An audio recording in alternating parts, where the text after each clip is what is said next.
ലോക്സഭാ തെരഞ്ഞെടുപ്പ് 7 ഘട്ടങ്ങളും അവസാനിച്ചിരിക്കുകയാണ്. കഴിഞ്ഞ 1.5 മാസമായി തുടർന്നു വന്ന ജനാധിപത്യത്തിൻ്റെ ഉത്സവം ഇന്നത്തോടുകൂടി അവസാനിച്ചു. എക്സിറ്റ് പോളുകൾ പുറത്തു വന്നു തുടങ്ങി. എല്ലാ എക്സിറ്റ് പോളുകളും 350-നടുത്ത് സീറ്റുകളാണ് എൻ ഡി എക്ക് പ്രഖ്യാപിക്കുന്നത്. 365 വരെ പോകുന്നുണ്ട്. എന്തായാലും നരേന്ദ്രമോദി 3-ാം വട്ടവും അധികാരത്തിലേറുമെന്നുള്ള സർവേ ഫലങ്ങളാണ് ഇപ്പോൾ പുറത്തു വന്നുകൊണ്ടിരിക്കുന്നത്. ഇന്ന് ബ്രേവ് ഇന്ത്യക്കൊപ്പമുള്ളത് ശ്രീ നിലിൻ കൃപാകരൻ, ശ്രീ ടി മോഹൻദാസ്.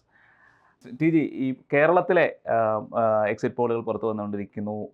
3 സീറ്റുകൾ വരെ ബി ജെ പിക്ക് കിട്ടുമെന്നുള്ള രീതിയിലുള്ള പ്രഡിക്ഷനും പുറത്തു വന്നിരിക്കുകയാണ്.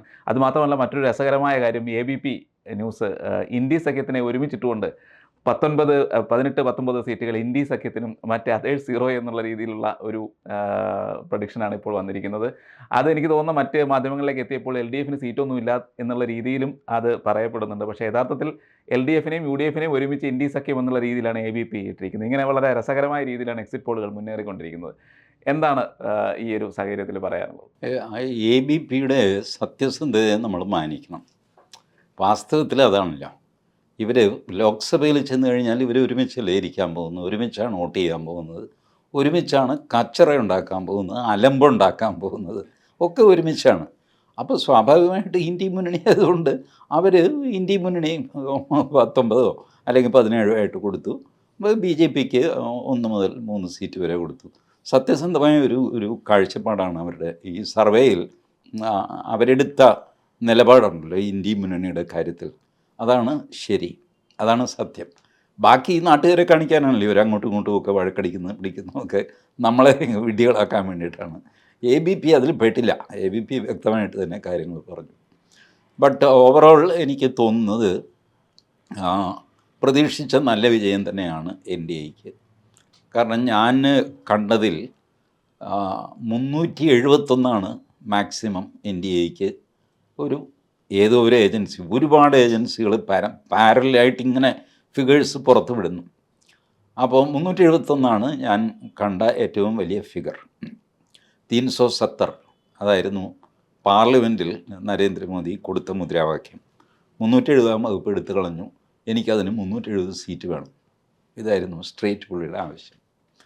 അപ്പോൾ അതും പിന്നെ അലൈസും ചേർന്ന് കഴിയുമ്പോൾ അബ്കി ബാർ 400 പാർ ഇത് വരുമെന്ന് വിചാരിച്ചു. അപ്പം 400 പാർ ഇപ്പോൾ ആയിട്ടില്ല, 371 നിൽക്കുന്നു.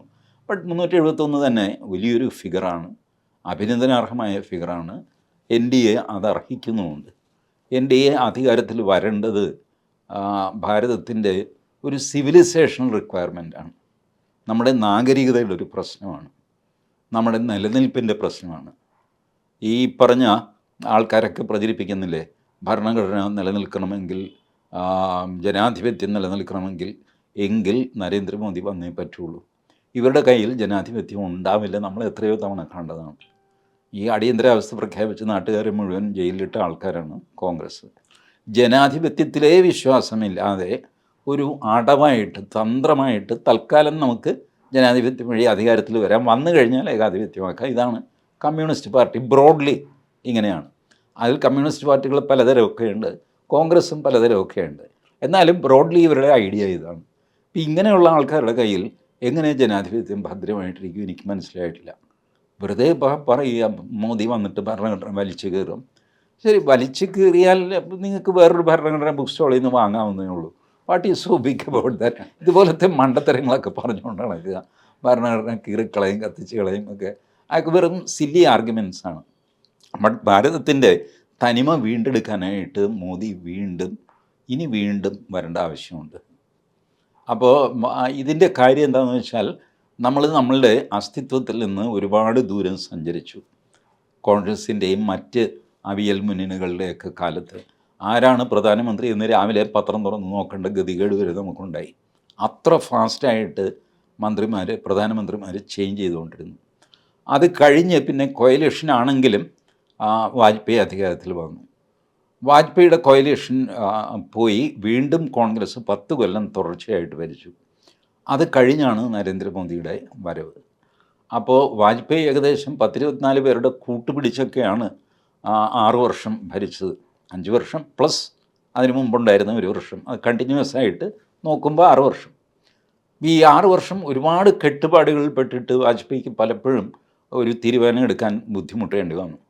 എന്നിട്ട് പോലും നമ്മുടെ പൊക്രാൻ 2 അത് വാജ്പേയി എടുത്ത തീരുമാനമായിരുന്നു. എല്ലാവരും അമ്പരപ്പിച്ചുകൊണ്ട് ലോക ജനത ഞെട്ടിപ്പോയ ഒരു സംഭവമായിരുന്നു പൊക്രാൻ 2. അതിനുശേഷം 10 വർഷം വീണ്ടും കോൺഗ്രസിൻ്റെ കയ്യിൽ പോയി, വീണ്ടും അത് തിരിച്ചു പിടിച്ചു. ഇനി കൊടുക്കില്ല എന്നുള്ള മൂഡിലാണ് ഇന്ത്യൻ ജനത നിൽക്കുന്നത്. BJPക്ക് അധികാരം വേണ്ട എന്ന് പറഞ്ഞു കഴിഞ്ഞാൽ ആ വേണ്ട എന്ന് പറഞ്ഞ ആളിനെ മാറ്റിയിട്ട് വേറെ ആളിനെ വെച്ച് ഞങ്ങൾ BJPക്ക് വോട്ട് ചെയ്യാൻ പോവാണ് എന്ന് പറയും. ഈ യുവാക്കളുടെയും വനിതകളുടെയും വോട്ട് ഇത്തവണ വളരെ നിർണായകമായിരിക്കും എന്നുള്ള രീതിയിലാണ് ഇപ്പോൾ എക്സിറ്റ് പോളിൻ്റെ റിസൾട്ട്സ് ഒക്കെ വരുമ്പോൾ നമുക്ക് മനസ്സിലാവുന്നത്. ശരിക്കും ഒരു മോദിക്ക് അനുകൂലമായിട്ടുള്ള ഒരു ശരിക്കുള്ളൊരു പുഷ് ഉണ്ടായിട്ടുണ്ടെന്നാണ് ഇപ്പം ഒരു അനാലിസിസ് ഒക്കെ നടത്തുമ്പോൾ നമുക്ക് മനസ്സിലാവും. It is natural. നിങ്ങൾ മോദിയുടെ 1ാം മോദി സർക്കാർ മുതൽ നോക്കുക, സ്ത്രീകൾക്ക് വേണ്ടി ചെയ്തിട്ടുള്ള കാര്യങ്ങൾ. നമ്മുടെ വീട്ടിൽ അടിച്ചു വാരി വൃത്തിയാക്കുന്നത് ആരാ? ഒരു സ്ത്രീയാണ്. ഒന്നുകിൽ അമ്മ, ഭാര്യ, സഹോദരി, അല്ലെങ്കിൽ നമ്മളൊരു സെർവൻറ്റിനെ വെച്ച് അത് സ്ത്രീയായിരിക്കും അടിച്ചു വരുന്നത്. അതാണ് സ്വച്ഛ ഭാരത്. സ്വച്ഛ ഭാരത് പുള്ളി അഡ്രസ്സ് ചെയ്തത് ഈ ബേസിക് ജോലി ചെയ്യുന്നവരെ ഉദ്ദേശിച്ചിട്ടാണ്. അതൊരു ചെറിയ ജോലിയല്ല. അതിന് ഗാന്ധിജിയുടെ കണ്ണട ഉപയോഗിച്ചു. പണ്ട് നമ്മൾ ഗാന്ധി ജയന്തി ദിനത്തിൽ ശുചീകരണ വാരം എന്ന് പറഞ്ഞ ഏർപ്പാടുണ്ടായിരുന്നു സ്കൂളിലൊക്കെ. ഇപ്പോൾ ഏർപ്പാടൊക്കെ നിർത്തി. ഇപ്പോൾ ഗാന്ധി എന്ന് പറഞ്ഞു കഴിഞ്ഞാൽ RSSനെ ആക്രമിക്കാനുള്ളൊരു വാളാണ്. പലർക്കും പല്ല് തയ്ക്കാനും മുടി ചെയ്യാനും ഒക്കെയുള്ളൊരു ഉപകരണം മാത്രമാണ് ഗാന്ധി. അതങ്ങനെ ആയിരുന്നില്ല. അത് തിരിച്ചു കൊണ്ടുവന്നത് നരേന്ദ്രമോദിയാണ്. നമ്പർ 2, ഈ ഉജ്ജ്വല യോജന ഗ്യാസിൻ്റെ ആർക്കാണ് അതിൻ്റെ ഗുണം? അമ്മമാർക്കാണ്, സഹോദരിമാർക്കാണ്. ജൻധൻ അക്കൗണ്ട്, റേഷൻ കാർഡ് അമ്മമാരുടെ പേരിലേക്ക് മാറ്റിയത്, ഇതെല്ലാം സ്ത്രീകളെ ഉദ്ദേശിച്ച് ചെയ്താണ്. അത് സ്ത്രീകൾക്ക് മനസ്സിലാവുന്നുണ്ട്. അതുകൊണ്ടാണ് സ്ത്രീകൾ പിന്നെ ഈ ട്രിപ്പിൾ തലാഖൊക്കെ വന്നു കഴിഞ്ഞപ്പോൾ മുസ്ലിം സ്ത്രീകൾ ഓവർവെൽമിംഗ്ലി ഇദ്ദേഹത്തിന് വോട്ട് ചെയ്തു. സൈലൻ്റ് ആണെന്നാണ് പറയുന്നത്. അത് നോക്ക്, ഇതിൻ്റെ തത്വം എന്താണെന്നറിയാമോ? അത് ഒരിക്കൽ LK അദ്വാനിയാണ് പറഞ്ഞത്. A large area of governance have nothing to do with your ideology.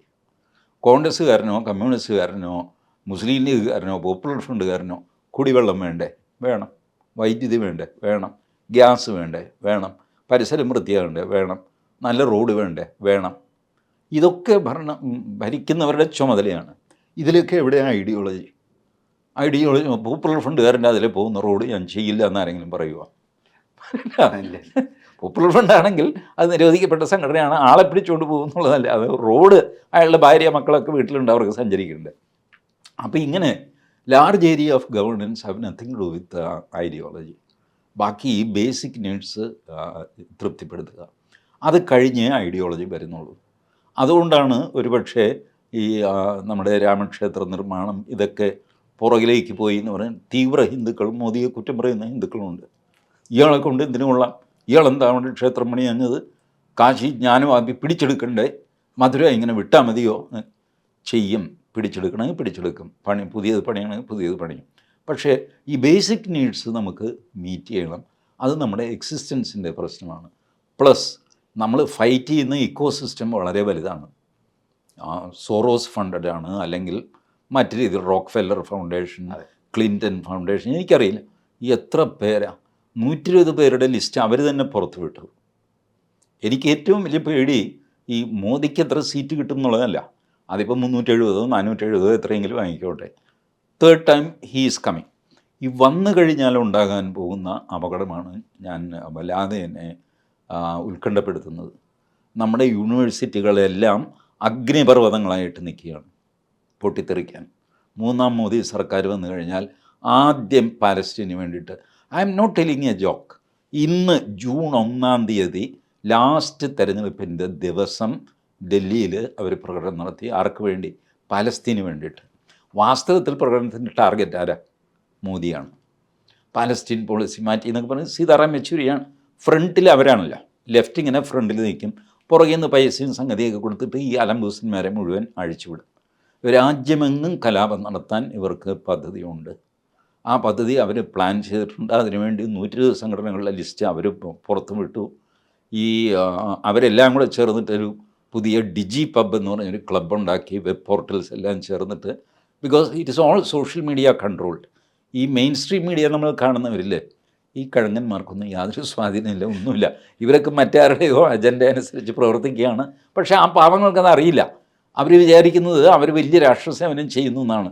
They are being guided എന്നുള്ളത് പോലും അവർക്ക് തിരിച്ചറിയാൻ പറ്റുന്നില്ല. 10 പൈസ അതുങ്ങൾക്ക് കിട്ടുന്നില്ല. കാശ് കിട്ടുന്നത് ഇപ്പോൾ സോഷ്യൽ മീഡിയയിലെ വീരന്മാർക്കാണ്. യൂട്യൂബ് വഴിക്കും ഫേസ്ബുക്ക് വഴിക്കും ഒക്കെ ക്യാമ്പയിൻ ചെയ്യുന്നവർക്ക്. അതിനു വേണ്ടിയിട്ട് അവർ ക്ലബ്ബ് ഉണ്ടാക്കിയിരിക്കുന്നു, ഡിജി പബ് എന്ന് പറഞ്ഞിട്ട്. അതിനകത്ത് നിങ്ങളുടെ വയറുണ്ട്, സ്ക്രോളുണ്ട്, ആ ധന്യ രാജേന്ദ്രൻ്റെ ന്യൂസ് മിനിറ്റ്, ധന്യ രാജേന്ദ്രൻ അതിൻ്റെ ചെയർമാൻ. അവർ തമാശയ്ക്ക് എഴുതിയിരിക്കുന്നു, ഞാൻ ഇത്ര ഭീകരിയാണെന്ന് ഞാൻ അറിഞ്ഞില്ല. അവരുടെ വിക്കിപീഡിയ കയറി നോക്ക്. അവർ Open Society funded by Open Society Foundation എന്ന് ധന്യരാജൻ്റെ വിക്കിപീഡിയയിലുണ്ട്. And she claims that I am innocent, I don't get any money from Open Society Foundation. ആരുടെയാണ്? സോറോസിൻ്റെയാണ്. ഇതാർക്കും അറിഞ്ഞുകൂടാത്തത്. അത് വിക്കിപീഡിയയിൽ അത് നിലനിർത്തിക്കൊണ്ട് ഇവർ ഫേസ്ബുക്കിൽ വന്നിട്ട്, ഞാൻ ഇത്ര ഭീകരിയാണെന്ന് ഞാൻ അറിഞ്ഞില്ല, സോറോസ് എനിക്ക് കാശ് തരുന്നോ, ഞാൻ അറിഞ്ഞില്ലല്ലോ എന്നൊക്കെ പറഞ്ഞ് തമാശ പറയുന്നു. It is all humbug. They are planning something dangerous നോക്കിക്കോളൂ. And they will try to overthrow the government through Supreme Court. Even Supreme കോർട്ടിൽ പല അറ്റംപ്റ്റായി അവർ നടത്തുന്നു.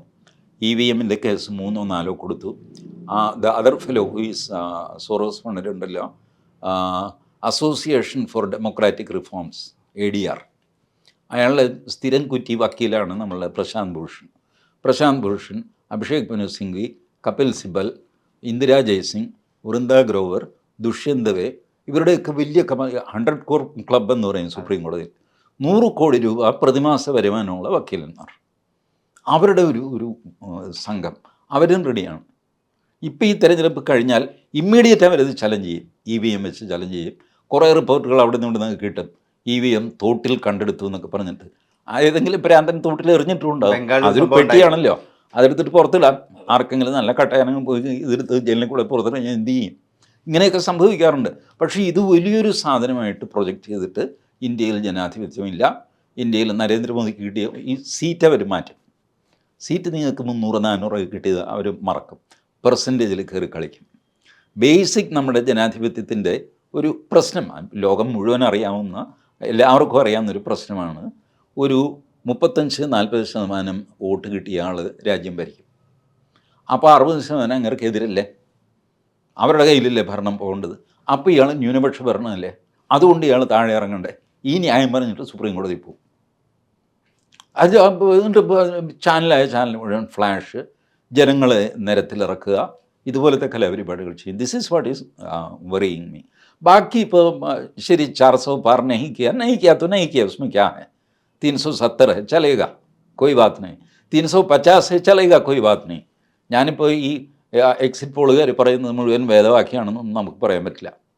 എനിക്ക് ഓർമ്മയുണ്ട് 2004 or 2009 ഈ തമിഴ്നാട്ടിൽ DMK നിലംപരിശാകുന്നു എല്ലാവരും പറഞ്ഞു. ഒരാൾ മാത്രം സി വോട്ടറാണെന്ന് എനിക്ക് തോന്നുന്നു, അയാൾ മാത്രം പറഞ്ഞു DMK തൂത്തുവാരും എന്ന് പറഞ്ഞു. എല്ലാവരും കൂടെ അയാളെ കളിയാക്കി, എന്തൊരു പൊട്ടൻ, 4 സീറ്റ് കൂടുതൽ കിട്ടാൻ പോകുന്നില്ല എന്ന്. 37 സീറ്റ് മറ്റോ കിട്ടി DMKയ്ക്കാണ്. ഇതാണ് exit poll. So exit poll also can be wrong. But ഇപ്പോൾ സംഭവിച്ച ഇത്തവണ എക്സിറ്റ് പോളിൽ എന്താണെന്ന് വെച്ചാൽ, ഒരു എക്സിറ്റ് പോൾ കാരണം മോദി അധികാരത്തിൽ വരില്ല എന്ന് പറയുന്നില്ല. 353 മുതൽ ഞാൻ കണ്ട ഫിഗർ 353 to 371. അതിനിടയ്ക്ക് നമ്മൾ ഈ സംസാരിക്കാനിടയ്ക്ക് വീണ്ടും പുതിയ ഫിഗേഴ്സ് വന്നു കാണും. ബട്ട് ആസ് ഓഫ് നൗ ഞാൻ നോക്കിയപ്പോൾ 353 to 371 എല്ലാവരും പറയുന്നു. പിന്നെ കേരളത്തിൻ്റെ കാര്യത്തിൽ മാത്രമാണ് ഒരു എല്ലാവരും 1 to 3 എന്നൊക്കെ പറയുന്നുണ്ട്, ഒരാൾ മാത്രം 0 എന്ന് പറഞ്ഞിട്ടുണ്ട്. ഇതാണ് കേരളത്തിൽ വന്നിരിക്കുന്ന ഒരു ചാൻസ്. Okay, fine. നമുക്കിപ്പോൾ 4-ാം തീയതി ഇതിൻ്റെ ഫൈനൽ റിസൾട്ട് അറിയാം. 0 ആയിരിക്കുമോ, 3 ആയിരിക്കുമോ, 4 ആയിരിക്കുമോ, അവിടെ 371 ആകുമോ, 53 ആകുമോ. എനിവേ, ഒരു എക്സിറ്റ് പോളിലും മോദി അധികാരത്തിൽ വരില്ല എന്ന് പറഞ്ഞിട്ടില്ല. ആകെ ടോട്ടൽ സീറ്റിൽ മാത്രമാണ് അഭിപ്രായ വ്യത്യാസം. ഈ ദക്ഷിണേന്ത്യയിൽ ഇപ്പം കേരളം മാത്രമല്ല, ഇപ്പം നിലവിലുള്ള എക്സിറ്റ് പോൾ പ്രകാരം ഇപ്പം തമിഴ്നാട്ടിൽ വലിയ നേട്ടം ഉണ്ടാക്കുമെന്ന് പറയുന്നുണ്ട്. 2 മുതൽ 4 സീറ്റ് വരെ, 2 മുതൽ 3 അങ്ങനെയൊക്കെ പ്രെഡിക്റ്റ് ചെയ്യുന്നുണ്ട്. എന്തായാലും 5 മുതൽ 7 വരെ വന്നിട്ടുണ്ട്. പിന്നെ തെലങ്കാനയിൽ നല്ലൊരു മുന്നേറ്റം ഉണ്ടാവും. കോൺഗ്രസ് ഇപ്പം പുതുതായിട്ട് അവർ ഭരണത്തിൽ എത്തിയിട്ടേ ഉള്ളൂ, പക്ഷേ ആ രീതിയിലല്ല അവിടുത്തെ റിസൾട്ട് വരുന്നത്. BJPക്ക് അനുകൂലമായിട്ടാണ് ഇപ്പം വന്നുകൊണ്ടിരിക്കുന്ന റിസൾട്ട്. പിന്നെ കർണാടകയാണ്. കർണാടകയിൽ ഈ JDS BJP സഖ്യം വർക്കൗട്ട് ആയിട്ടുണ്ടെന്നുള്ള ഇതാണ് വരുന്നത്. നല്ലൊരു പെർഫോമൻസ് തന്നെ. അതെ, പെർഫോമൻസ് 20 മുതൽ 22, 25 വരെയൊക്കെ പ്രെഡിക്റ്റ് ചെയ്യുന്നുണ്ട്. ഏതാണ്ട് കഴിഞ്ഞ ആ ഒരു ഇതിൻ്റെ സഖ്യം വന്നപ്പോൾ ഉള്ള ഒരു ഇത് പറയുന്നുണ്ട്. പിന്നെ ആന്ധ്രയിലും TDP ജനസേന BJP സഖ്യം വർക്കൗട്ട് ആവുമെന്ന് പറഞ്ഞു. അപ്പം സൗത്ത് മോദിയുടെ ഒരു വലിയൊരു ഇതായിരുന്നല്ലോ ഇത്തവണ സൗത്തിൽ എങ്ങനെ തെലങ്കാനയിലെ മുന്നേറ്റം മൊത്തത്തിൽ സൗത്തിൽ ഇപ്പം വളരെ പോസിറ്റീവ് ആയുള്ള ഔട്ട്കം ആണ് ഇപ്പം exit poll. It was open. ഈ തെരഞ്ഞെടുപ്പിന് മുമ്പ് തന്നെ മനസ്സിലാകുന്നവർക്ക് മനസ്സിലാകുമായിരുന്നു ഒരു വലിയ ടാസ്ക്കാണ്, വലിയ ടാർഗറ്റാണ് മോദി മുന്നിൽ വെച്ചത്. മുന്നിൽ വെച്ചപ്പോൾ എല്ലാവരും കൂടെ ആപ്കി ബാർ 400 പാർ എന്നൊക്കെ പറഞ്ഞെങ്കിലും അതിൻ്റെ പ്രയാസം ആലോചിച്ച് നോക്കുക. നോർത്തിൽ കഴിഞ്ഞ തവണത്തെ സീറ്റെങ്കിലും നിലനിർത്തണം, ഒരെണ്ണം പോലും കുറയാതെ. അതുകൂടാതെ സൗത്തിൽ നിന്ന് കൂടുതൽ സീറ്റ് കിട്ടുകയും വേണം. ഈ നോർത്തിൽ നിലനിർത്തുക എന്ന് പറഞ്ഞാൽ അസാധ്യമാണ്. നിങ്ങൾ പീക്കിലെത്തിയ സ്ഥലത്ത് പിന്നെ നിങ്ങൾ എന്താ ചെയ്യാൻ പോകുന്നത്? അവിടെ കൂട്ടാൻ പറ്റില്ല. അത് നിലനിർത്താൻ നോക്കും. നിലനിർത്തുമ്പോൾ ചിലപ്പോൾ 1-2 സീറ്റൊക്കെ കുറഞ്ഞു വരും. ആ കുറവും കൂടെ സൗത്തിൽ നിന്ന് അഡീഷണൽ സീറ്റ് കിട്ടണം, പ്ലസ് നോർത്തിൽ കുറഞ്ഞു പോയതും കൂടെ സൗത്തിൽ നിന്ന് കിട്ടണം. This was his task. അതുകൊണ്ടാണ് ഈ TDP സഖ്യമൊക്കെ വർക്കൗട്ട് ചെയ്തിട്ട്, അല്ലെങ്കിൽ ഈ ചന്ദ്രബാബു നായിഡു BJPയെ ചീത്ത പറയാൻ ഇനിയൊന്നും ബാക്കിയില്ല. വിശ്വസിക്കാൻ കൊള്ളാത്തൊരു നേതാവെന്നാണ് അദ്ദേഹം അറിയപ്പെടുന്നത്. അതെ, മരണം ചീത്തയാണ് മനുഷ്യൻ പറഞ്ഞുകൊണ്ടിരുന്ന കാര്യം. വാജ്പേയി സർക്കാരിലൊക്കെ ഉണ്ടായിരുന്നെങ്കിൽ അതിനുശേഷം തെറ്റിക്കഴിഞ്ഞപ്പോൾ he became sworn enemy of BJP. But BJP ഈ അലയൻസ് ഗുണം ചെയ്യും എന്ന് കണ്ടിട്ട് ഈ പ്രസംഗിച്ചതൊക്കെ പോട്ടെ എന്ന്, അത് ആകാശത്തിൽ പോയില്ലേ, അതന്ന് കഴിഞ്ഞു എന്ന് പറഞ്ഞിട്ട് ഒരു സഖ്യം, ഈ റൈറ്റ് സഖ്യങ്ങൾ തിരഞ്ഞെടുക്കാനുള്ള സാമർഥ്യം, റൈറ്റ് സഖ്യങ്ങൾ ഉപേക്ഷിക്കാനുള്ള സാമർഥ്യവും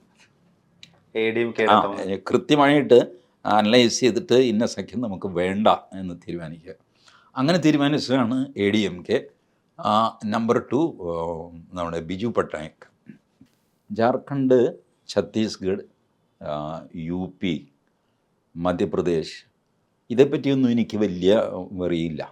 രാജസ്ഥാനിൽ ഒരുപക്ഷെ ഒരു സെറ്റ് ബാക്ക് ഉണ്ടാവാൻ കുറച്ച് സീറ്റുകൾ കുറയാൻ, അതെ, അങ്ങനെയാണ് വന്നുകൊണ്ടിരിക്കുന്നത്. ഈസ്റ്റേൺ രാജസ്ഥാനിലെ കുറച്ച് സീറ്റുകളിൽ കുറച്ച് ഫൈറ്റ് ഉണ്ടായിരുന്നു. നല്ല ആ സീറ്റുകൾ എവിടെ നിന്ന് മേക്കപ്പ് ചെയ്യും? സൗത്തിൽ നിന്ന് മേക്കപ്പ് ചെയ്യണം. അതാണ് വരുന്നത്. പിന്നെ ഇതിലൊരു തമാശ നടക്കാൻ പോകുന്നത് ഒഡീഷയിലാണ്. ഒഡീഷ ഇവർ രണ്ടുപേരും സെപ്പറേറ്റ് മത്സരിക്കുന്നു. പക്ഷേ ആര് ജയിച്ചാലും തോറ്റാലും ബിജു പട്നായിക്ക് NDAയുടെ ഭാഗമായിട്ട് തുടരും എന്നാണ് എൻ്റെ വിശ്വാസം. നോക്കിക്കോ.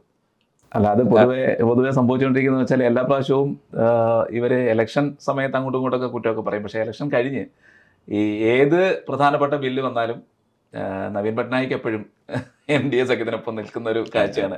അല്ലെ, അങ്ങനെയല്ലേ? It was visible. ഇത്തവണത്തെ ക്യാമ്പയിനിൽ തന്നെ ഞാൻ നോക്കി, പ്രധാനമന്ത്രി ഏറ്റവും ബുദ്ധിമുട്ടിയത് ഒഡീഷയിൽ പ്രസംഗിക്കാനാണ്. കാരണം എങ്ങനെ ഈ മനുഷ്യനെ അറ്റാക്ക് ചെയ്യും? സോ അദ്ദേഹം ഈ ബിജു പട്നായിക്കിനെ നവീൻ പട്നായിക്കിനെ അറ്റാക്ക് ചെയ്യാതെ പാണ്ഡ്യനെ അറ്റാക്ക് ചെയ്തു. VK പാണ്ഡ്യനെയാണ് ടാർഗറ്റ് ചെയ്തിരുന്നത്. ഒറ്റത്തവണ മാത്രം ഭാഷയുടെ പേരിൽ ഒന്ന് ചോദിച്ചു നോക്ക് നവീൻ ബാബു, ഈ ജില്ലകളുടെ പേരൊന്ന് പറയാമോ, ജില്ലകളുടെ തലസ്ഥാനം ഒന്ന് പറയാമോ? ഒരു ചെറിയ കുത്ത്, അതൊരു പ്ലസൻ്റ് ഇതായിട്ട് അത് മറ്റേ പുള്ളി ഒരു സ്ട്രൈഡിൽ അങ്ങ് എടുത്തു. All other attacks were towards Pandian. കാരണം മോദിക്ക് നാക്ക് പൊങ്ങില്ല ഈ ജെന്റിൽമാനെ അറ്റാക്ക് ചെയ്യാൻ. ആ ജെന്റിൽമാനും ഇത് തന്നെയാണ് പ്രശ്നം. പക്ഷെ എങ്ങനെയാണ് മോദിയെ പറ്റി മോശം പറയുക? എന്നാൽ പിന്നെ തെരഞ്ഞെടുപ്പാണ്, പക്ഷേ എന്തെങ്കിലും പറഞ്ഞേ പറ്റുള്ളൂ. ഇങ്ങനെയുള്ള ഒരു റിലേഷൻ. ഈ BJP BJD അലയൻസ് എന്തുകൊണ്ടാണ് അവിടെ യാഥാർത്ഥ്യമാവാതെ പോയത്? ആ രീതിയിൽ ഉണ്ടായിരുന്നല്ലോ. അത് ലോക്കൽ BJPക്കാരുടെ ആവശ്യമായിരുന്നു. അത് അവർ പറഞ്ഞു, how long will be tied up with this man, ഇവരുടെ കൂടെ ജയിക്കാൻ പറ്റുമോ? അങ്ങനെയൊന്നുമല്ല, we have our own strength, ഞങ്ങൾ കാണിച്ചു തരാം എന്ന് പറഞ്ഞിട്ട്. ഇത്തവണ ഈ ഒഡീഷയിൽ ഈ പറഞ്ഞ റിസൾട്ട് വന്നില്ലെങ്കിൽ പാവം ഒഡീഷക്കാരെ പച്ചയ്ക്ക് കത്തിക്കും സെൻട്രൽ BJP. ഈ മോഹൻലാൽ പറഞ്ഞതുപോലെ പച്ചയ്ക്ക് കത്തിച്ച് കളയും ഇവർ. കാരണം അത്ര വലിയ ടഫായിരുന്നു. Same happen with Annamalai also. അണ്ണാമലയാണ് ആദ്യം ADMKയോട് പോടാവില്ല എന്ന് പറഞ്ഞത്. ആദ്യം സെൻട്രൽ BJP സമ്മതിച്ചില്ല. അത് അണ്ണാമലൈ കുറച്ച് എംബറാസ്ഡായി. He was very much concerned about the alliance.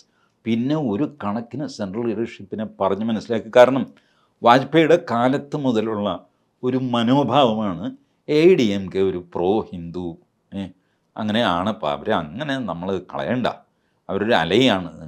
Annamalai പറഞ്ഞു നത്തിങ് ഡൂയിങ്, യൂസ്ലെസ് ആണ് ഇവർ. ഇവരുടെ കൂടെ നിന്ന് 15 സീറ്റ് കിട്ടുന്നതിലും ഭേദം ഒറ്റയ്ക്ക് നിന്ന് 4 സീറ്റ് കിട്ടുന്നതാണ്. ഇത് പറഞ്ഞ് കൺവിൻസ് ചെയ്യണ്ടേ അവിടെ? 15 സീറ്റിലേക്കാളും നല്ലത് 4 സീറ്റാണെന്ന് പറഞ്ഞാൽ ഏതെങ്കിലും രാഷ്ട്രീയക്കാരൻ സമ്മതിക്കുമോ? അത് ചെയ്യിക്കാനുള്ള സാമർഥ്യം അണ്ണാമലയ്ക്ക് ഉണ്ടായി. അപ്പോൾ അണ്ണാമലൈ ഹാസ് ടു പെർഫോം. ഇപ്പോൾ ഒരു 4-ൽ താഴെയോ വല്ലതും തമിഴ്നാട്ടിലെ സീറ്റ് പോയി കഴിഞ്ഞാൽ he becomes responsible for that. മഹാരാഷ്ട്രയിൽ ചെറിയൊരു തിരിച്ചടി പറയപ്പെടുന്നുണ്ട്. അത് എനിക്ക് തോന്നുന്നത് സഖ്യകക്ഷിക്ക് സീറ്റിൽ കുറവ് വരാനുള്ള സാധ്യതയുണ്ട്. ശിവസേന, ഷിൻഡെയുടെ ഭാഗമായിട്ടുള്ള സേനയ്ക്ക്. ഇതൊക്കെ അനിവാര്യമായത് സംഭവിക്കും. ഇത് കുറേ നാൾ മുമ്പ് അവിടെ മഹാരാഷ്ട്രയുടെ പൊളിറ്റിക്കൽ മാനേജ്മെൻറ്റ് ശരിയായില്ല. ആ അലയൻസ് ചേർന്ന് അധികാരത്തിൽ വന്നു കഴിഞ്ഞപ്പോൾ തനിക്ക് ഫസ്റ്റ് ടൈം വേണം എന്ന് ഉദ്ധവ് താക്കറെ പറഞ്ഞു. അത് ന്യായമല്ലായിരുന്നു എന്ന് വയ്ക്കുക, എന്നാൽ പോലും അത് കൊടുക്കാമായിരുന്നു. 2.5 വർഷം കഴിയുമ്പോൾ you will get it back. അത് കൊടുക്കില്ല എന്നുള്ളൊരു പാറയിൽ തട്ടിയാണ് ആ സഖ്യത്തിൽ ആദ്യത്തെ വിള്ളൽ വീഴുന്നത്. ഒരിക്കൽ ഈ ട്രസ്റ്റ് ബ്രേക്കായി കഴിഞ്ഞാൽ പിന്നെ ഇത് അങ്ങോട്ട് ശത്രുതയായി, പ്രശ്നമായി. പിന്നെ ശിവസേന പിളർന്നു. അതിനിടയ്ക്ക് NCP പിളർത്തി ഇപ്പുറത്താക്കിയിട്ടൊരു സത്യപ്രതിജ്ഞ നടത്താൻ നോക്കി ദേവേന്ദ്ര ഫഡ്നാവിസ്, അത് പരാജയപ്പെട്ടു. ആകെ the political management of Maharashtra was A failure. അതിൻ്റെ കോൺസിക്വൻസസ് അനുഭവിച്ചേ പറ്റുള്ളൂ ആരായാലും. അപ്പോൾ ഇത്തവണ എന്നിട്ടും ഞാൻ പ്രതീക്ഷിച്ചു മഹാരാഷ്ട്രയിൽ ഇങ്ങനെ പോയി കഴിഞ്ഞാൽ ഒരു 37-38 സീറ്റ് കിട്ടും. ബിക്കോസ് ഇതിനെയൊക്കെ കവച്ചു വയ്ക്കുന്നൊരു മോദി പ്രഭാവം ഉണ്ടല്ലോ. അതുകൊണ്ട് still I believe that they will cross 30. എനിക്ക് വേറൊരു ചോദ്യമുണ്ട്. കേരളത്തിൽ മലയാളം ചാനലുകൾ എക്സിറ്റ് പോൾ നടത്താത്തത് എന്തുകൊണ്ട്? ഇതിപ്പോൾ ഓൾ ഇന്ത്യ എക്സിറ്റ് പോൾ നടത്തുന്നു. ഓൾ ഇന്ത്യ നടത്താൻ വലിയ സംവിധാനവും കാര്യങ്ങളും ഒക്കെയാണ്. ഒരു ഏജൻസി കണ്ടുപിടിക്കണം, ആ ഏജൻസിക്ക് പൈസ കൊടുക്കണം. അത്രയും പൈസ ചാനലുകൾക്കില്ല. ശരി, മനസ്സിലാക്കാം നമുക്ക്. അത് തന്നെ കള്ളമാണെന്നാണ് ഞാൻ വിചാരിക്കുന്നത്. But still we can understand. കേരളത്തിൽ ഇവരുടെ എക്സിറ്റ് പോൾ എവിടെ പോയി? ഏഷ്യാനെറ്റിന് നടത്താം, നാട് നീളെ എല്ലായിടത്തും ബ്യൂറോ ഒക്കെ ഉണ്ട്. ഇവർക്കൊരു എക്സിറ്റ് പോൾ നടത്താൻ വലിയ പാടൊന്നും. എക്സിറ്റ് പോളും സാമ്പിളാണല്ലോ ഇതൊക്കെ എടുക്കുന്നത്. അല്ലാതെ ഓരോ പോളിംഗ് ബൂത്തിലും പോയിട്ട് ഇറങ്ങി വരുന്നവരോട് ചോദിച്ചിട്ടാണോ? അല്ല, it's all sample. Why this was not done? ഇന്നിപ്പോൾ ഞാൻ മലയാളം ചാനലുകൾ 2-3 എണ്ണം വെച്ച് നോക്കിയപ്പോൾ കരച്ചിലാണ്. അവറ്റകളുടെ കരച്ചിൽ കേൾക്കാൻ സുഖമുണ്ട് കേട്ടോ, ബട്ട് കരച്ചിലാണ്. അതെങ്ങനെ ശരിയാവും എന്നൊക്കെ പറഞ്ഞു. കാരണം ഈ പറഞ്ഞ LDF 19, BJP 1 എന്ന് കാണിച്ച റിസൾട്ട് ഉണ്ടല്ലോ, ഈ ഇന്ത്യ മുന്നണി 19. അപ്പോൾ LDFന് 0. ഇതാണ് അതിൻ്റെ അർത്ഥം. മാത്രമല്ല 2-3 സർവേകളിൽ LDFന് 0 മുതൽ 4 വരെ എന്നൊക്കെ പറഞ്ഞ് കാണിക്കുന്നു. അപ്പോൾ 0 ഒരു പോസിബിൾ ഫിഗറാണ് LDFന് എന്നുള്ള ഞെട്ടൽ ഭയങ്കരമായിട്ട് മലയാളം ചാനലുകളെ ബാധിച്ചിട്ടുണ്ട്. അവർ പറയുന്നു ഇത് എന്താ ഇത്, BJPക്ക് പോലും 1 മുതൽ 3 വരെ എന്ന് പറയുന്നു, CPMന് 0 മുതൽ 4 വരെ എന്ന്. 0 ഫിഗറിൽ വരുന്നത്, ആനുഷംഗികമായിട്ടെങ്കിലും വരുന്നത് LDFനാണ്. അതിൻ്റെ ഒരു പരാജയ ഞെട്ടൽ അതിൽ നിന്ന്. എന്നാൽ ഇവരുടെ കയ്യിലൊരു ഫിഗർ ഇല്ല പറയാനായിട്ട്. ഈ ധർമ്മേന്ദ്ര പ്രധാൻ്റെ ഒരു ഇതെന്താണെന്ന് വെച്ചാൽ അദ്ദേഹത്തിൻ്റെ വിസിബിലിറ്റി കുറവാണ്. സാമ്പിത് പാത്ര വക്താവായിരുന്നുകൊണ്ട് നേരം വെളുക്ക് വൈകുന്നേരം ഇടയ്ക്കിടയ്ക്ക് TV വരും. അത് കൂടാതെ ഡിബേറ്റിൽ വന്നിട്ട് ആൾക്ക് ഭയങ്കര സ്മാർട്ട് ആളാണല്ലോ. ഫിഗേഴ്സൊക്കെ ഇങ്ങനെ വിരൽത്തുമ്പിലിരിക്കുന്ന സാമർഥ്യമാണ് സാമ്പിത് പാത്രയുടെ. അപ്പോൾ സാമ്പിത് പാത്ര ഒരു ഓൾ ഇന്ത്യ വിസിബിലിറ്റി ഉള്ളതാണ്. ധർമ്മേന്ദ്ര പ്രധാൻ പൊളിറ്റിക്സ് അറിയാവുന്നവർ ധർമ്മേന്ദ്ര പ്രധാൻ ശ്രദ്ധിക്കുന്നുള്ളൂ. ബാക്കി ബഹളം കാണുന്നവരും കൂടെ സാമ്പിത് പാത്രയെ കാണും. അതാണ് ഞാൻ പറഞ്ഞത്, സാമ്പിത് പാത്രയ്ക്ക് പുറത്ത് പാള വെച്ച് കിട്ടേണ്ടി വരും. BJP ഹെഡ്ക്വാർട്ടേഴ്സിൽ നിന്ന് മാത്രമല്ല അടി, ചാനലുകൾ മുഴുവൻ നടന്നടി മേടിക്കേണ്ടി വരും. അതെ ആ അവസ്ഥയായിരുന്നു. രക്ഷപ്പെട്ടു. അപ്പം എൻ്റെ ചോദ്യത്തിനൊരു മറുപടിയായില്ല. കേരളത്തിലെ ചാനലുകൾ എന്തുകൊണ്ട് എക്സിറ്റ് പോൾ നടത്തിയില്ല? എനിക്ക് തോന്നുന്നു ഒന്നുമില്ലെങ്കിലും അവിടെ ആഫീസിലിരുന്ന് എക്സിറ്റ് പോൾ ഉണ്ടാക്കിയെടുത്തെങ്കിലും കൊടുക്കണ്ടേ? 2010 വളരെ എളുപ്പം. പിന്നെ പ്രധാനമന്ത്രി ആകുമെന്നുള്ള മനോരമ നടത്തിയെന്ന് തോന്നുന്നു. പ്രീപോൾ സർവീസ് നടത്തിയിരുന്നു, ഒപ്പീനിയൻ പോൾ കേരളത്തിന്റെ 1-2 ചാനൽസ് ഒക്കെ നടത്തിയിരുന്നു. എനിക്ക് തോന്നുന്നു മനോരമ നടത്തിയിരുന്നു തോന്നുന്നു. പക്ഷേ എക്സിറ്റ് പോൾ കണ്ടിട്ടില്ല നിലവിൽ. അതെന്താ ചെയ്യാത്തത്? അത് you can fabricate exit poll also as you fabricated as ഈ രാഹുൽ ഗാന്ധി പ്രധാനമന്ത്രിയാകും എന്നുള്ള റിസൾട്ട് നിങ്ങൾക്ക് സ്റ്റുഡിയോയിൽ ഇരുന്ന് ഉണ്ടാക്കാമെങ്കിൽ 2 ദിവസത്തിന്റെ ആയുസെല്ലാം ഉണ്ടാവുള്ളൂ. അതുകൊണ്ടായിരിക്കും ഇന്ത്യ മുന്നണി ജയിക്കുന്നു എന്ന് പറഞ്ഞിട്ട് ഒരെണ്ണം പോട്ടെ, ഇന്ത്യ മുന്നണി ഇതൊന്നും വേണ്ട. ഞങ്ങൾ കേരളത്തിലെ 20 സീറ്റിൽ ഞങ്ങൾ എക്സിറ്റ് പോൾ നടത്തി. അതിലിതാ 10 ഇവർക്കാണ്, LDFനാണ്, 9 UDFന് ഉറപ്പാണ്, 0 മുതൽ 1 വരെ BJPക്ക് കിട്ടും എന്ന് പറഞ്ഞു കഴിഞ്ഞാൽ BJPക്കും തരക്കേടില്ല, മറ്റേ 2 കക്ഷികൾക്കും തരക്കേടില്ല. മറ്റവർ സമ്മതിക്കുകയൊന്നുമില്ല, 10 അല്ല ഞങ്ങൾക്ക് 20 കിട്ടുമെന്നൊക്കെ പറയും. എന്നാലും ഉള്ളിലൊരു സുഖം, 9 ഇരിക്കട്ടെ എന്ന് കോൺഗ്രസ്സുകാരും വിചാരിക്കും. BJPക്കാർക്കും സുഖം, ഒരെണ്ണം പറഞ്ഞിട്ടുണ്ടല്ലോ, സുരേഷ് ഗോപിയെങ്കിലും ജയിക്കുമപ്പാ എന്നൊക്കെ പറഞ്ഞാൽ അവർ ഹാപ്പി, LDFും ഹാപ്പി. ഇങ്ങനെ ഒരു ഈ എക്സിറ്റ് പോൾ ഞാൻ നടത്തി എന്ന് പറഞ്ഞിട്ട് ഞാൻ റിസൾട്ട് പുറത്ത് വിട്ട് കഴിഞ്ഞാൽ ആർക്കാ ഇത് നടത്തിയില്ല എന്ന് പറയാൻ പറ്റുന്നത്? അതെ. ഇത് നിങ്ങൾ രണ്ടുപേരും കാണുന്നുണ്ടോ ഞാൻ എന്ത് ചെയ്യുന്നു എന്ന്? ഞാൻ പറയുന്നത് ഞാൻ എക്സിറ്റ് പോൾ നടത്തി, എല്ലാം ഇതാണ് റിസൾട്ട് എന്ന് പറഞ്ഞെങ്കിലും മുഖം രക്ഷിക്കുക. 2 ദിവസം എങ്കിൽ 2 ദിവസം, പിന്നെ അത് കഴിഞ്ഞിട്ട് അത്രയും കിട്ടിയില്ല. എക്സിറ്റ് പോളിൻ്റെ എറർ ഓഫ് മാർജിൻ അത് ഇതെന്ന് പറഞ്ഞിട്ട് ജോർജ് വർഗീസ് എന്ന് പറഞ്ഞിട്ട് വിദഗ്ധനെ കൊണ്ടുവന്നിരുത്തിയാൽ മതി. പുള്ളി വാചകം വിളിച്ചിട്ട് ഇതിനെ ന്യായീകരിച്ചോളും. കുറച്ച് കഴിയുമ്പോൾ ആൾക്കാരങ്ങ് വിടുമല്ലോ, ചോദിച്ച് പിന്നെയും ചോദിച്ചുകൊണ്ടിരിക്കുക, അതങ്ങ് പൊക്കോളും. അതാണ് ഇതും കഴിഞ്ഞു പോകും എന്നൊരു പ്രിൻസിപ്പിൾ ഉണ്ടല്ലോ. ഏത് കുഴപ്പത്തിൽ നിങ്ങൾ പെട്ട് കഴിഞ്ഞാലും അതൊരു 5-6 മിനിറ്റേ ഉള്ളൂ, അത് കഴിയുമ്പോൾ അത് കഴിഞ്ഞു. അതെങ്കിലും മലയാള മാധ്യമങ്ങൾ ചെയ്യണമായിരുന്നു എന്നാണ് ഞാൻ പറയുന്നത്. ഹിമന്ത ബിശ്വ ശർമ്മന്റെ ഒരു ഇമ്പാക്ട് എത്രത്തോളം ശരിക്കും BJPക്ക് നോർത്ത് ഈസ്റ്റ് മൊത്തം ഇപ്പോൾ കൺട്രോൾ ചെയ്യാൻ പറ്റുന്നത്? എൻ്റെ ദൈവമേ, ഹിമന്ത ബിശ്വ ശർമ്മ അടുത്ത BJP പ്രസിഡൻ്റ് ആണെന്നുള്ള വാർത്ത പോലും പരന്നിരിക്കുകയാണ് ഇപ്പോൾ. He has become that impressive. Powerful എന്ന് ഞാൻ പറയില്ല, I don't know whether he is powerful inside or not, but അത്രയധികം റീച്ച് ഹിമന്ത ബിശ്വ ശർമ്മയ്ക്കുണ്ട്. കേരളത്തെ പറ്റി ആ മനുഷ്യനോട് ചോദിച്ചു നോക്ക്, he will speak on Kerala. ആസാമിൽ വേറെ ആർക്കും കേരളത്തെ പറ്റി ഒരു വാക്ക് പറയാൻ പറ്റില്ല, കൃത്യമായ വിഷൻ. Because they don't. നമുക്ക് ആസാമിനെ പറ്റി പറയാൻ പറ്റുമോ? ഇല്ല. മേഘാലയയുടെ മുഖ്യമന്ത്രി ആരാ ഇപ്പോൾ? യു ഡോണ്ട് നോ, ഗൂഗിൾ ചെയ്യണം. ഇതേ അവസ്ഥയാണ് അവിടെയുള്ളവർക്ക് കേരളത്തെ പറ്റി. ബട്ട് ഹിമന്ത ബിശ്വയ്ക്ക് അങ്ങനെയല്ല. ഹീ നോസ് പിണറായി വിജയൻ എന്ന് തന്നെ പറയും. പിന്നെ ഒരല്പം സ്ലാങ് വ്യത്യാസം വരും, പിണറായി വിജയൻ ഇങ്ങനെ വരുമെന്നേ ഉള്ളൂ. ബട്ട് ഹി വിൽ ആ പേര് പറയും. അത്രയ്ക്ക് നോളജബിളാണ് ആ മനുഷ്യൻ. എല്ലാത്തിനും അങ്ങർക്ക് മറുപടിയുണ്ട്. ഏത് ഡിഫിക്കൽട്ട് സിറ്റുവേഷനും ഹാൻഡിൽ ചെയ്യാനുള്ള തൻ്റെ ഇടമുണ്ട്. കോൺഗ്രസ്സിന് എത്ര വലിയ നഷ്ടമാണ് സംഭവിച്ചത് എനിക്ക് മനസ്സിലാവും. രാഹുലിൻ്റെ ബിഹേവിയറിനെ കുറിച്ചുള്ള ഇതൊക്കെ ഉണ്ടായിരുന്നല്ലോ, അദ്ദേഹം കൃത്യമായിട്ട് പറഞ്ഞിരുന്നത്, അനുഭവിച്ച. കാരണം കാണാൻ പോയപ്പോഴേ അന്ന് തരുൺ ഗൊഗോയുമായിട്ടുള്ള ഇഷ്യൂ ഉണ്ടായിരുന്ന സമയത്ത് ഇപ്പോൾ രാഹുൽ എത്ര കെയർഫുൾ ആയിട്ട്, വളരെ കെയർലെസ് ആയിട്ടാണ് ആ കാര്യം പട്ടിയെ കളിപ്പിക്കുകയായിരുന്നു. ഹിമന്ത ബിശ്വ ആസാമിൽ നിന്ന് അദ്ദേഹത്തെ വിളിച്ചിരിക്കുന്നു, മുഖ്യമന്ത്രി സ്ഥാനം അദ്ദേഹം ക്ലെയിം ചെയ്യുന്നു, അദ്ദേഹത്തിൻ്റെ കൂടെയാണ് കൂടുതൽ MLA എന്നൊക്കെ പറയുന്നു. ഇദ്ദേഹം വന്നു കഴിയുമ്പോൾ അകത്ത് രാഹുൽ ഗാന്ധി ഗോഗോയുമായിട്ട് സംസാരിച്ചുകൊണ്ടിരിക്കുന്നു. That was the first shock. എന്നെ വരാൻ പറഞ്ഞിട്ട് മറ്റേ ആളുമായിട്ട് സംസാരിച്ചുകൊണ്ടിരിക്കുന്നു. അപ്പോൾ ആ മുറിക്കകത്ത് നിന്ന് ആരോ പറഞ്ഞു, അതേ ഈ ഗോഗോയ് മുഖ്യമന്ത്രിയായിട്ട് തുറന്നാൽ ഹിമന്ത ബിശ്വ ശർമ്മ പാർട്ടി വിട്ട് പോകും കേട്ടോ, പോകാൻ പറ, RSSൽ പോകാൻ പറ അവനോട്. ഇതായിരുന്നു രാഹുൽ ഗാന്ധിയുടെ റിപ്ലൈ. ഇത് പുറത്തിരുന്ന് ഹിമന്ത ബിശ്വ കേൾക്കുകയാണ്, ഒന്നും മിണ്ടിയില്ല. അത് കഴിഞ്ഞിട്ട് രാഹുൽ ഗാന്ധിയുടെ വീട്ടിൽ വരാൻ പറഞ്ഞു. വീട്ടിൽ പോയി രാഹുൽ ഗാന്ധിയുണ്ട്, ഹിമന്ത ബിശ്വ ഉണ്ട്, പിന്നെ ഒരാൾ കൂടെ ഉണ്ട്, I don't remember, Jairam Ramesh.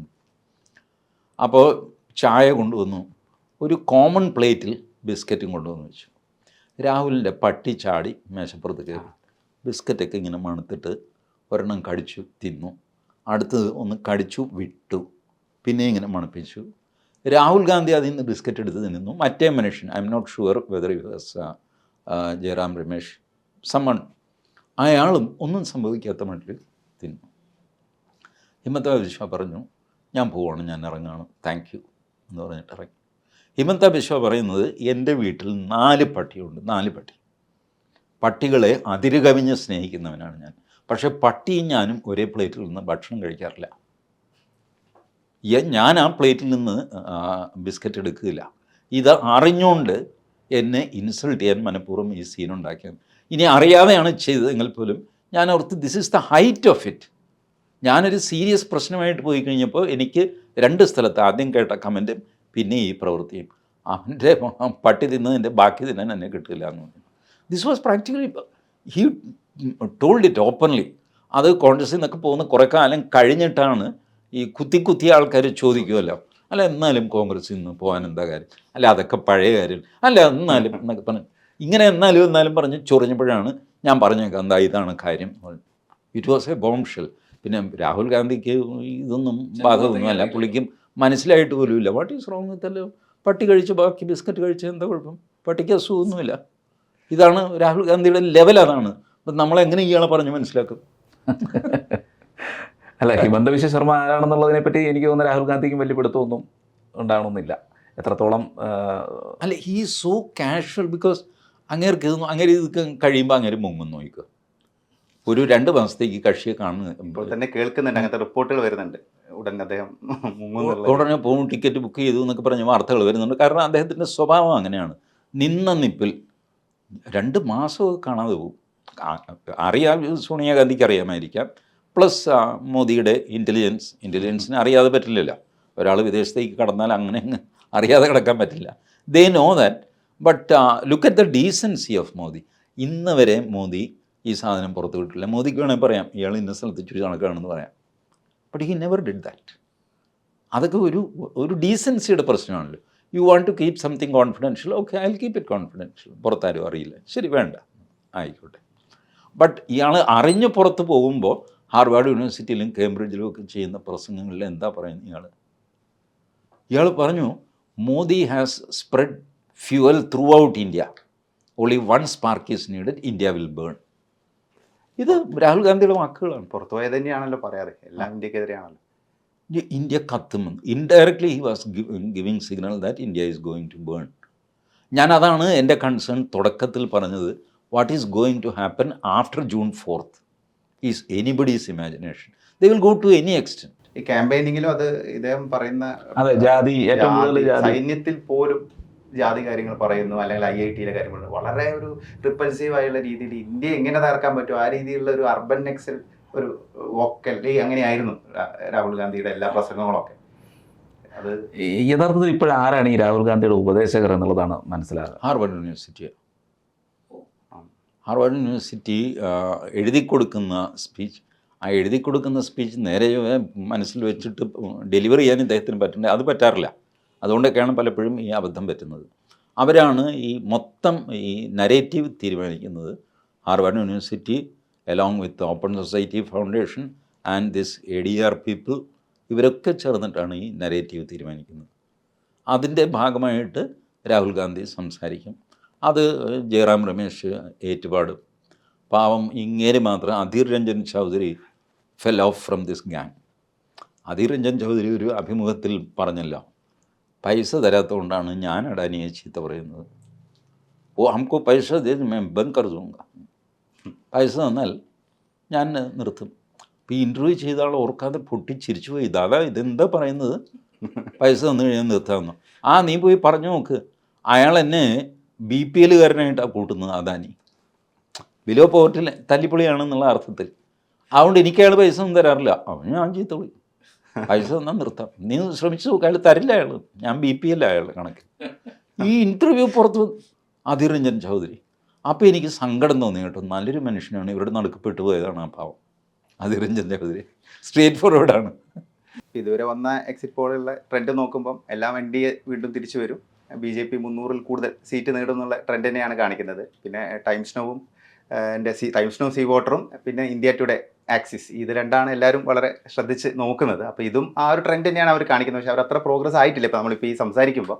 അപ്പം പൊതുവെ അങ്ങനെയാണെങ്കിൽ നമുക്കിതൊരു വലിയ അത്ഭുതങ്ങളൊന്നും സംഭവിക്കില്ല എന്നുള്ളൊരു അനാലിസിസ്. ഇതിൽ എനിക്ക് തോന്നുന്നത് ഇതുവരെ വന്ന റിസൾട്ടുകൾ ഞാൻ നോക്കിയതിൽ കുറച്ച് നഷ്ടം BJPക്ക് സംഭവിക്കുന്നുണ്ട് മഹാരാഷ്ട്രയിലും രാജസ്ഥാനിലും. പക്ഷേ സർപ്രൈസിംഗ്ലി ഒഡീഷയും വെസ്റ്റ് ബംഗാളും അത് മേക്കപ്പ് ചെയ്യുന്നു മാത്രമല്ല 3-4 സീറ്റ് കൂടുതലും കൂടെ കൊടുക്കുന്നു. അപ്പോൾ പടിഞ്ഞാറ് കുറയുന്നത് കിഴക്ക് കൂടുന്നുണ്ട്, തെക്കുന്ന് കിട്ടുന്ന കൂടുതലുണ്ടല്ലോ അത് കോട്ടയിലേക്ക് വീഴുന്നുമുണ്ട്. അങ്ങനെയാണ് ഈ സാധനം 370 ക്രോസ് ചെയ്യുന്നത്. അത് അത്ഭുതകരമായ ഒരു ഫിനോമിനയായിട്ട് തോന്നുന്നു. ഞാനും വാസ്തവത്തിൽ വറീഡായിരുന്നു. കാരണം ഞാൻ തുടക്കത്തിൽ പറഞ്ഞില്ലേ, ഈ നഷ്ടപ്പെടുന്ന സീറ്റ് എന്ത് ചെയ്യും, കുറേയൊക്കെ നഷ്ടപ്പെടുമല്ലോ. ആൻറ്റി ഇൻകംബൻസി, അത് 110 കാരണങ്ങളുണ്ടാവും, നഷ്ടപ്പെടും. ഈ നഷ്ടപ്പെടുന്നത് സൗത്തിൽ നിന്ന് മേക്കപ്പ് ചെയ്ത് കഴിഞ്ഞാൽ നിങ്ങൾ നിന്നിടത്ത് തന്നെ നിൽക്കുകയുള്ളൂ, കൂടുതലൊന്നും കിട്ടില്ല. പക്ഷേ സർപ്രൈസിംഗ്ലി ഇപ്പോൾ ഈ east will compensate the west and south will produce more, so that he will cross may be 400 പാർ വരെ പോകാനുള്ള സാധ്യത കാണുന്നു. എനിവേ എക്സിറ്റ് പോളിൻ്റെ റിസ്ക്കും നമ്മൾ ചർച്ച ചെയ്തു. Of course that also can go wrong, അതും തെറ്റിപ്പോയി എന്ന് വരാം. ഏതായാലും ആസ് സച്ച് BJPക്കും രാഷ്ട്രത്തിനും നല്ലൊരു ഭാവി കാണുന്നു.